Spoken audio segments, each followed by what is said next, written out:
அஸ்ஸலாமு அலைக்கும். இன்றைக்கி லஞ்ச் பாக்ஸ்க்கு என்னென்னு பார்க்கலாமா? நல்லா கம்மன்னு காளான் பிரியாணி தாங்க. கடைக்கு போயிருந்தேன், காளான் நல்லா ஃப்ரெஷ்ஷாக இருந்துச்சு. சரி பிரியாணி செய்யணும்னு வாங்கிட்டு வந்துட்டேன். வாங்க அந்த பிரியாணி எப்படி செய்கிறதுன்னு பார்த்துடலாம்.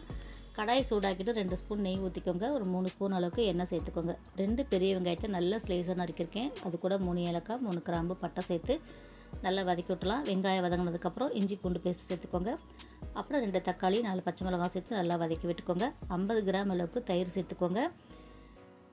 நல்லா வதக்கி விட்டுட்டு இப்போ இது கூட கொத்தமல்லி புதினா சேர்த்துக்கலாம். நம்ம கட் பண்ணி வச்சுருக்கிற காளானையும் சேர்த்துடலாம். காளானை சேர்த்துட்டு நல்லா பரட்டி விட்டுக்கோங்க. இப்போ இதுக்கு தேவையான மசாலா சேர்த்துடலாம். காரத்துக்காக தனி மிளகாய் தூள், 1/2 ஸ்பூன் அளவுக்கு கரம் மசாலா தூள், 1 ஸ்பூன் அளவுக்கு பிரியாணி மசாலா தூள், காளானுக்கு வெங்காயம் தக்காளிக்கு தேவையான உப்பு சேர்த்துட்டு நல்லா பரட்டி விட்டு மூடி போட்டு வச்சிங்கன்னா காளானில் இருக்கிற தண்ணியெலாம் நல்லா பிரிஞ்சு வந்துடும். இப்போ பாருங்கள், காளானில் நல்லா தண்ணி பிரிஞ்சு வந்துருச்சு. நல்லா கலந்து விட்டுட்டு அரிசிக்கு தேவையான தண்ணி வச்சிடலாம். நான் 1/2 கிலோ அரிசி எடுத்திருக்கேன். 1க்கு 1.25 அளவுக்கு தண்ணி வச்சுருக்கேன். இப்போ அரிசிக்கு தேவையான உப்பு சேர்த்துட்டு நல்லா கொதிக்க விட்டுடலாம்.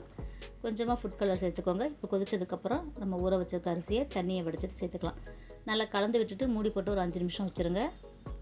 நடுவில் ஒரு டைம் கலந்து விட்டுக்கலாம். இப்போ பாருங்கள், தண்ணி எல்லாமே வத்திருச்சு. கடாய்க்கு கீழே தோசைக்கல் சூடு பண்ணி வச்சுருங்க.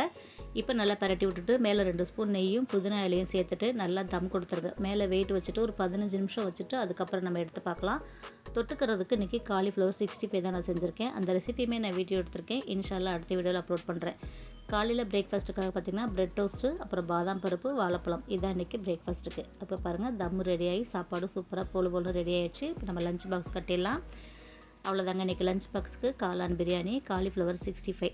அப்புறம் நம்ம சேனல் இன்றைக்கி முருங்கைக்கீரை பொடி எப்படி செய்கிறதுன்ற ரெசிபி வீடியோ நான் அப்லோட் பண்ணியிருக்கேன். இந்த முருங்கைக்கீரை பொடி பார்த்திங்கன்னா உடம்புக்கு ரொம்ப நல்லதுங்க. ஹீமோக்ளோபின் கம்மியாக இருக்கிறவங்க, அப்புறம் கன்சீவாக இருக்கிறவங்க எல்லாமே தினமுமே 1 ஸ்பூன் எடுத்துக்கலாம். குழந்தைங்க வரைக்குமே கொடுக்கலாம். அது எப்படி செய்கிற ரெசிபி வீடியோ அப்லோட் பண்ணியிருக்கேன். ப்ளே பட்டில் லிங்க் கொடுக்குறேன். கண்டிப்பாக டைம் இருக்கும்போது வீடியோ பார்த்து சேனலுக்காக சப்போர்ட் பண்ணுங்கள். இந்த லஞ்ச் பாக்ஸ் வீடியோ உங்களுக்கு பிடிச்சிருக்குன்னு நினைக்கிறேன். பிடிச்சிருந்துச்சுன்னா லைக் பண்ணிவிட்டு நிறையா ஷேர் பண்ணிவிடுங்க. அப்படியே மறக்காமல் நம்ம சேனலையும் சப்ஸ்கிரைப் பண்ணிவிடுங்க. அஸ்ஸலாமு அலைக்கும்.